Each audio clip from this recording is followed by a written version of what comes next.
Pada suatu hari, hiduplah Mbok Serini tinggal seorang diri di sebuah desa terpencil di pinggir hutan. Suaminya sudah lama meninggal dan mereka belum dikaruniai seorang anak. Sehari-hari dia bekerja di ladang, menanam segala macam sayur-sayuran. Dari hasil berladang itulah ia gunakan untuk memenuhi kebutuhan hidupnya.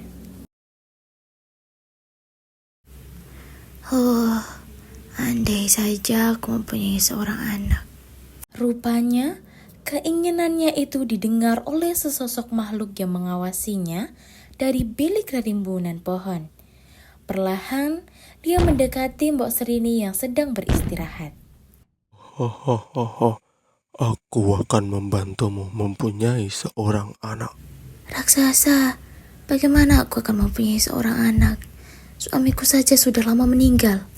Aku akan membantumu asal engkau mau berjanji satu hal padaku.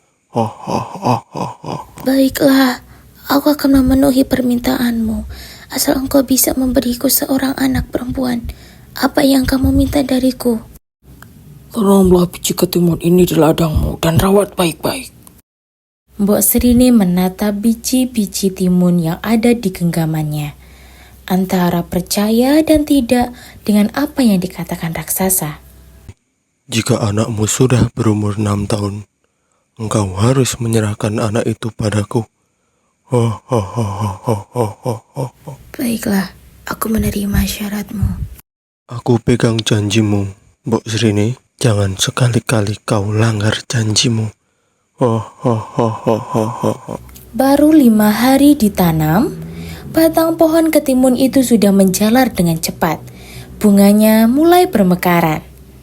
Di hari ke-7, buah ketimun itu sudah siap dipanen. Mbok Serini sangat heran melihat satu buah ketimun yang tampak sangat berbeda. Ketimun itu berwarna kuning keemasan. Ukurannya 10 kali lipat dari buah ketimun pada umumnya. Karena penasaran, dengan hati-hati dibelahnya buah yang paling besar itu. Mata Mbok Serini membesar karena mendapati tubuh bayi seorang perempuan di dalam buah itu. Wajah mungilnya sangat cantik dan berkulit kuning langsat. Cantik sekali kamu, nak. Kamu aku beri nama Timun Emas. Mbok Serini sangat menyayangi timun emas. Ia merawat timun emas dengan penuh kasih sayang. Kemanapun dia pergi, timun emas selalu turut serta. Semakin hari, timun emas tumbuh menjadi anak yang cantik dan rajin. Meskipun masih kecil, timun emas sudah rajin membantu ibunya. Dia suka ikut ke ladang, membantu ibunya memetik sayuran. Mbok Serini ingat janjinya pada raksasa yang menyerahkan timun emas jika sudah berumur 6 tahun. Waktunya tinggal 1 tahun lagi. Dia sedih memikirkan nasib anaknya. Dia tidak rela jika harus menyerahkan timun emas pada raksasa. Mbok Serini berpikir keras mencari jalan keluarnya. Dia tak mau menyerahkan anaknya pada raksasa. Tepat seperti dugaannya. Di hari ulang tahun timun emas yang ke-6, raksasa datang menagih janji Mbok Serini. Mbok Serini sangat takut kehilangan timun emas. Mbok Serini, keluarlah. Aku datang menagih janjimu. Mana anakmu? Aku sudah lapar. Sabar raksasa, anakku Timun Emas masih terlalu kecil. Datanglah padaku 3 tahun lagi. Semakin dewasa, dagingnya semakin enak disantap. Raksasa terdiam sebentar. Memikirkan kata-kata Mbok Serini barusan cukup masuk akal. Baiklah, aku akan datang 3 tahun lagi. Rawat timun emas baik-baik, biar dia bertambah gemuk dan sehat. Dan ingat, jangan bohong padaku.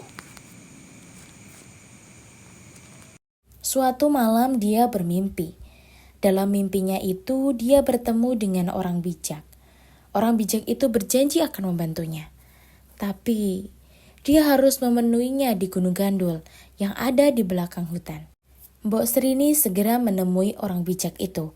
Dia mengutarakan semua hal yang dilihatnya di dalam mimpi. Semoga bungkusan ini bermanfaat. Berdoalah pada Tuhan agar anakmu dilindungi. Terima kasih atas kebaikannya, kakek. 3 tahun telah terlewati. Pagi itu terdengar suara langkah berdema mendekati rumah Mbok Serini. Ternyata raksasa datang untuk menagih janji. Mbok Serini menyuruh timun emas keluar lewat pintu belakang. Mbok Serini, aku datang menagih janjimu. Mana timun mas? Timun emas tidak ada di rumah. Dia sedang pergi. Jangan bohong. Aku mencium bau tubuh timun mas. Timun Mas terus berlari untuk menyelamatkan dirinya. Dan hal itu diketahui oleh raksasa.